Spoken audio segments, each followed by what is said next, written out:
কখনো ভাবিনি যে বার্থডের দিন এরকমটা হবে আমার সাথে। Hey everyone, welcome to my YouTube channel. তো সকালবেলা ঘুম থেকে উঠে আমি এখানে খাওয়া দাওয়া কমপ্লিট করে রেডি হয়ে গিয়েছিলাম, আর আমার সাথে মানে যে ক্যামেরাটা ধরেছিল আরেকটা মেয়ে ছিল।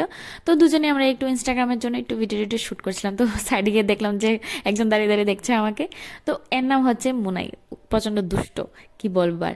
তো সন্ধ্যার সময় আমার হাজব্যান্ড নিয়ে চলে এসেছিল কেক, আর সাথে মাও চলে নিয়ে আসলো কেকটা।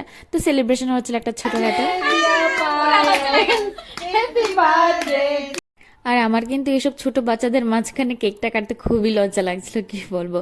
তো লাস্টে ও কি করলো, মানে কেকটা কাটার পরে মানে নিয়ে একদম আমার মুখের মধ্যে দিয়ে দিয়েছিল। তো আমি মানে রাগ উঠে গিয়েছিল আমার প্রচন্ড। তো সেটার জন্য আমি মানে কি বলবো, আমি ওকে অনেক ট্রাই করেছিলাম যে ওর মুখে একটু মাখাবো, কিন্তু পারলাম না আমি ওর সাথে। তো এটা ছিল পরের দিন সন্ধ্যার সময়। ও মনে এসেছিল আমাদের ঘরে, আসার সঙ্গে সঙ্গে বলছে যে ও ঘরে যাবে। তো আমরা ওকে বলছিলাম যে না, এখন যেতে পারবে না, এটার জন্য আমাদেরকে একটু ও এরকম ভেঙাচ্ছিল। তো পরের দিন আমার সকালবেলা, মানে এখন তো শুধু নিমন্ত্রণই খাচ্ছি আমরা। তো আমার এক বান্ধবীরও ছিল আর ওরও এক বন্ধু ছিল নিমন্ত্রণ, মানে আশীর্বাদ। তো সেটার জন্য আমি এখন রেডি হয়ে যাচ্ছিলাম, আর চোখের মধ্যে দেখো কি ব্যথা পেয়ে গিয়েছিলাম। তো চলে গেলাম ওখানে। ওখানে গিয়ে মানে ওদের আশীর্বাদটা দেখলাম। তো কিছুক্ষণ খাওয়া দাওয়া করার পর সঙ্গে সঙ্গে চলে আসলাম বাড়িতে, কারণ মানে কয়েকদিন ধরে না খুবই টায়ার্ড ছিল, এইটা না ওটা মানে খুবই চলছিল এই সেই। তো